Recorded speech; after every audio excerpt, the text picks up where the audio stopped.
செய்யும் என்னை கத்தி இல்லாமல் கொய்யும் இதில் மீள வழி உள்ளதே இருப்பினும் உள்ளம் இருமாறு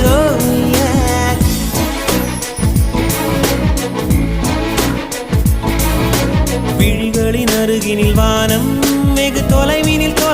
தூக்கம் இது 5 புலன்களின் ஏக்கம் என் முதல் அனுபவம்